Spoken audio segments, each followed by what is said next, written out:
அனைவருக்கும் வணக்கம். ஓம் நம சிவாய. शिवाय नमः. हर हर महादेव. सबसे पहले विभिन्न आदिनम से जुड़े आप सभी पूज्य संतों का मैं शीश झुकाकर अभिनंदन करता हूं. आज मेरे निवास स्थान पर आपके चरण पड़े हैं. ये मेरे लिए बहुत सौभाग्य की बात है. ये भगवान शिव की कृपा है जिसकी वजह से मुझे एक साथ आप सभी शिव भक्तों के दर्शन करने का मौका मिला है. मुझे इस बात की भी बहुत खुशी है कि कल नए संसद भवन के लोकार्पण के समय आप सभी वहां साक्षात आकर के आशीर्वाद देने वाले हैं. पूज्य संतगण, हम सभी जानते हैं कि हमारे स्वतंत्रता संग्राम में तमिलनाडु की कितनी महत्वपूर्ण भूमिका रही है. वीर मंगई वेलु नाचियार से लेकर मर्द भाइयों तक, सुब्रमण्यम भारती से लेकर नेताजी सुभाष चंद्र बोस के साथ जुड़ने वाले अनेकों तमिल लोगों तक हर युग में तमिलनाडु भारतीय राष्ट्रवाद का गढ़ रहा है. तमिल लोगों के दिल में हमेशा से मां भारती की सेवा की, भारत के कल्याण की भावना रही है. बावजूद इसके ये बहुत दुर्भाग्यपूर्ण है कि भारत की आजादी में तमिल लोगों के योगदान को वो महत्व नहीं दिया गया जो दिया जाना चाहिए था. अब बीजेपी ने इस विषय को प्रमुखता से उठाना शुरू किया है. अब देश के लोगों को भी पता चल रहा है कि महान तमिल परंपरा और राष्ट्रभक्ति के प्रतीक तमिलनाडु के साथ क्या व्यवहार हुआ था.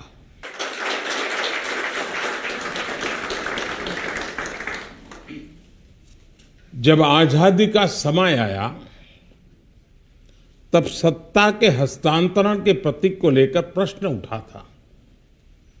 इसके लिए हमारे देश में अलग अलग परंपराएं रही हैं, अलग अलग रीति रिवाज भी रहे हैं. लेकिन उस समय राजाजी और आदिनम के मार्गदर्शन में हमें अपनी प्राचीन तमिल संस्कृति से एक पुण्य मार्ग मिला था. ये मार्ग था सेंगोल के माध्यम से सत्ता हस्तांतरण का. तमिल परंपरा में शासन चलाने वाले को सेंगोल दिया जाता था.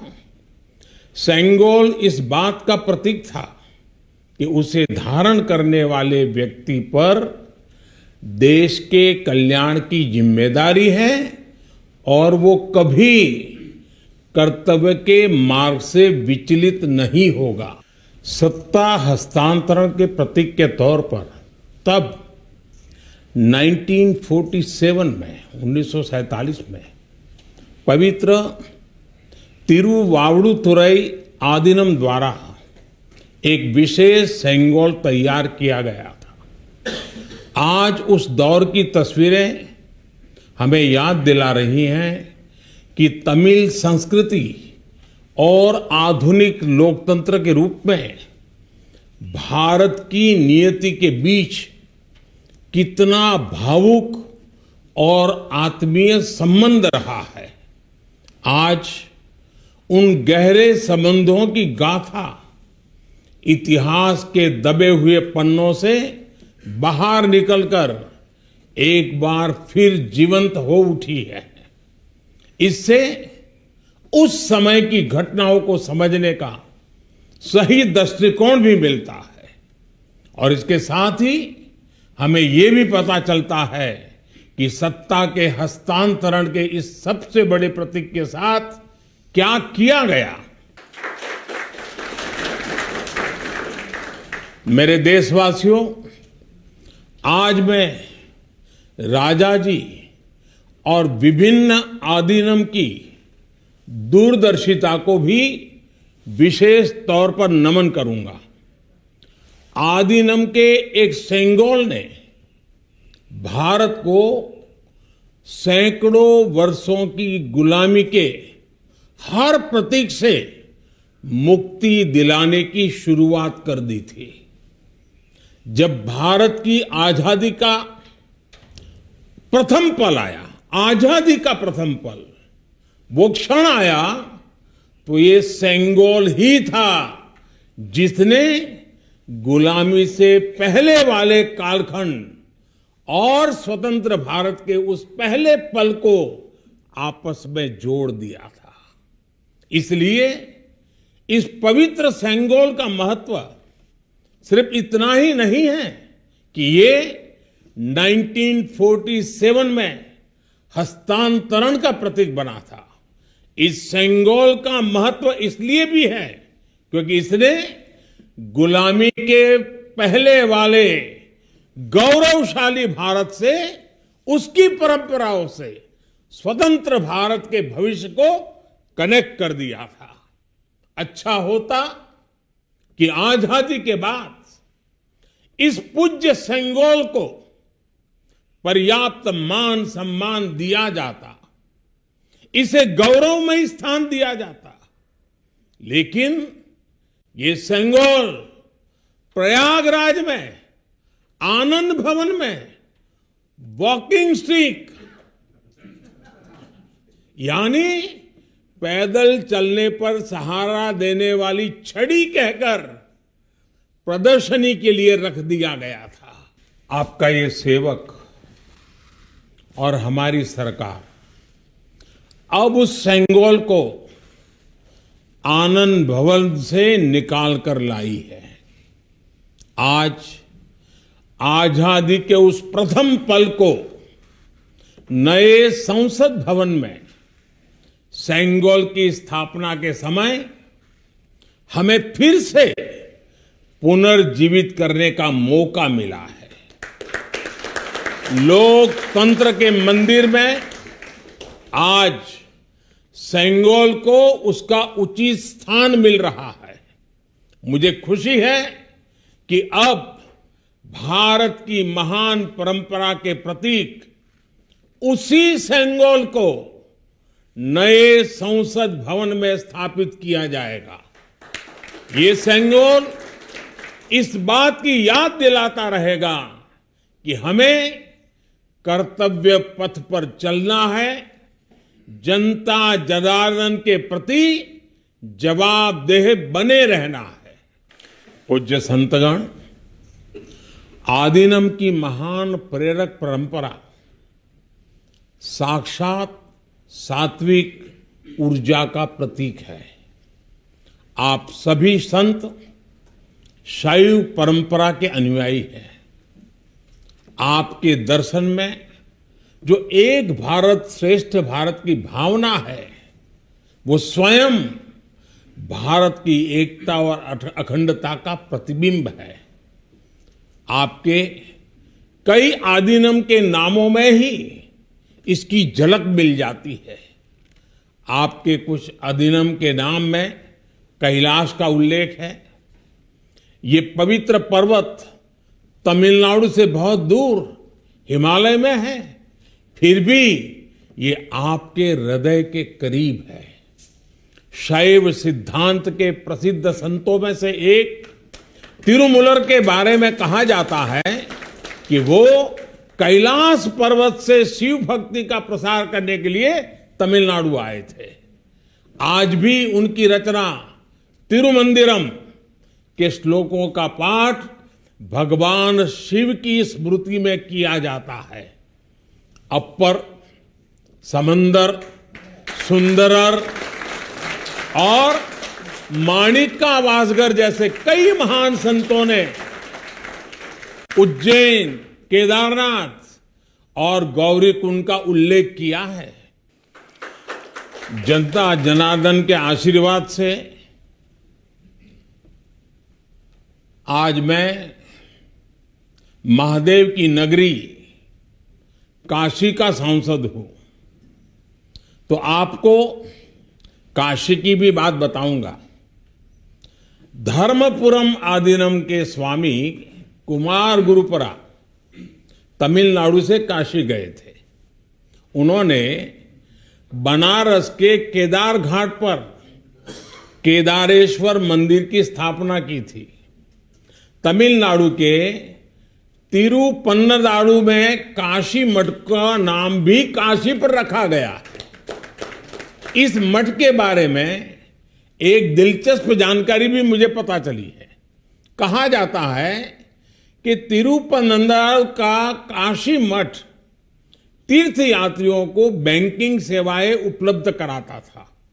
कोई तीर्थ यात्री तमिलनाडु के काशी मठ में पैसे जमा करने के बाद काशी में प्रमाण पत्र दिखाकर वो पैसे निकाल सकता था। इस तरह शैव सिद्धांत के अनुयायियों ने सिर्फ शिव भक्ति का प्रसार ही नहीं किया, बल्कि हमें एक दूसरे के करीब लाने का कार्य भी किया। पूज्य संतगण, सैकड़ों वर्षों की गुलामी के बाद भी तमिलनाडु की संस्कृति आज भी जीवंत और समृद्ध है, तो इसमें आदीनम जैसी महान और दिव्य परंपरा की भी बड़ी भूमिका है। इस परंपरा को जीवित रखने का दायित्व संत जनों ने तो निभाया ही है, साथ ही इसका श्रेय पीड़ित, शोषित, वंचित सभी को जाता है कि उन्होंने इसकी रक्षा की, उसे आगे बढ़ाया। राष्ट्र के लिए योगदान के मामले में आपकी सभी संस्थाओं का इतिहास बहुत गौरवशाली रहा है। अब उस अतीत को आगे बढ़ाने, उससे प्रेरित होने और आने वाली पीढ़ियों के लिए काम करने का समय है।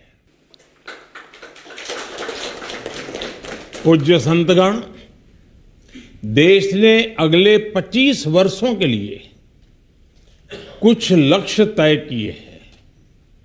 हमारा लक्ष्य है कि आजादी के 100 साल पूरे होने तक एक मजबूत, आत्मनिर्भर और समावेशी विकसित भारत का निर्माण हो।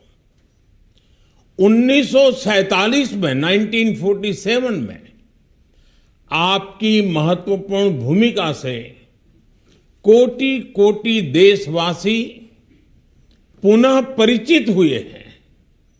आज जब देश 2047 के बड़े लक्ष्यों को लेकर आगे बढ़ रहा है, तब आपकी भूमिका और महत्वपूर्ण हो गई है। आपकी संस्थाओं ने हमेशा सेवा के मूल्यों को साकार किया है। आपने लोगों को एक दूसरे से जोड़ने का, उनमें समानता का भाव पैदा करने का बड़ा उदाहरण पेश किया है। भारत जितना एकजुट होगा उतना ही मजबूत होगा। इसलिए हमारी प्रगति के रास्ते में रुकावटें पैदा करने वाले तरह तरह की चुनौतियां खड़ी करेंगे। जिन्हें भारत की उन्नति खटकती है, वो सबसे पहले हमारी एकता को ही तोड़ने की कोशिश करेंगे। लेकिन मुझे विश्वास है कि देश को आपकी संस्थाओं से आध्यात्मिकता और सामाजिकता की जो शक्ति मिल रही है, उससे हम हर चुनौती का सामना कर लेंगे। मैं फिर एक बार आप मेरे यहां पधारे, आप सबने आशीर्वाद दिए, ये मेरा सौभाग्य है। मैं फिर एक बार आप सबका हृदय से आभार व्यक्त करता हूं, आप सबको प्रणाम करता हूं। नए संसद भवन के लोकार्पण के अवसर पर आप सब यहां आए और हमें आशीर्वाद दिया, इससे बड़ा सौभाग्य कोई हो नहीं सकता है। और इसलिए मैं जितना धन्यवाद करूं उतना कम है। फिर एक बार आप सबको प्रणाम करता हूं। ओम नमः शिवाय। वणक्कम।